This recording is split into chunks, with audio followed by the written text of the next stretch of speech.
एक बार की बात है, एक छोटे से गांव में एक सुंदर और दयालु लड़की रहती थी, जिसका नाम सिंडरेला था।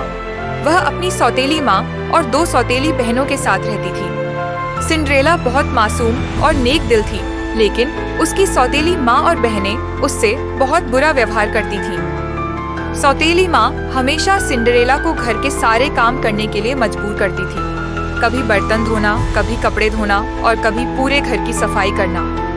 इसके विपरीत उसकी सौतेली बहनें केवल आराम करती और सिंड्रेला को आदेश देती। एक दिन गांव के महल में एक बड़ी दावत का ऐलान हुआ। राजकुमार अपने जीवन साथी की तलाश में था और सभी लड़कियों को महल आने का निमंत्रण दिया गया था। सिंड्रेला भी जाना चाहती थी, लेकिन उसकी सौतेली माँ ने कहा, तुम महल नहीं जा सकती। तुम्हारे पास पहनने के लिए कोई सुंदर कपड़े भी नहीं है। सिंड्रेला उदास होकर रसोई में चली गई और आंसू बहाने लगी। अचानक एक चमकती हुई रोशनी के साथ एक परी प्रकट हुई। परी ने धीरे से कहा, सिंड्रेला, तुम भी महल जाओगी। परी ने अपनी जादुई छड़ी से सिंड्रेला के पुराने कपड़ों को एक सुंदर वस्त्र में बदल दिया। उसके लिए शानदार जूते भी बनाए। फिर एक कद्दू को शानदार बग्घी में बदल दिया और चूहों को घोड़े बना दिया। लेकिन परी ने कहा, याद रखना, यह जादू सिर्फ आधी रात तक चलेगा। आधी रात के बाद सब कुछ पहले जैसा हो जाएगा। सिंड्रेला महल पहुंची और सबकी निगाहें उस पर टिकी रह गईं। राजकुमार ने उसे देखा और तुरंत उससे बात करने आया। वे दोनों पूरा समय साथ रहे और एक दूसरे की बातों से बहुत प्रभावित हुए। लेकिन जैसे ही घड़ी ने 12 बजे की घंटी दी, सिंड्रेला को परी की बात याद आई। वह जल्दी से भागी और महल से बाहर निकल गई।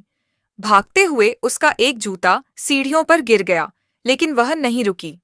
राजकुमार उसके पीछे भागा, लेकिन वह गायब हो चुकी थी। सिर्फ जूता बाकी रह गया। अगले दिन राजकुमार ने ऐलान किया कि वह उस लड़की को ढूंढेगा जिसके पैर में यह जूता फिट आएगा। राजकुमार हर घर गया और अंत में सिंड्रेला के घर पहुंचा।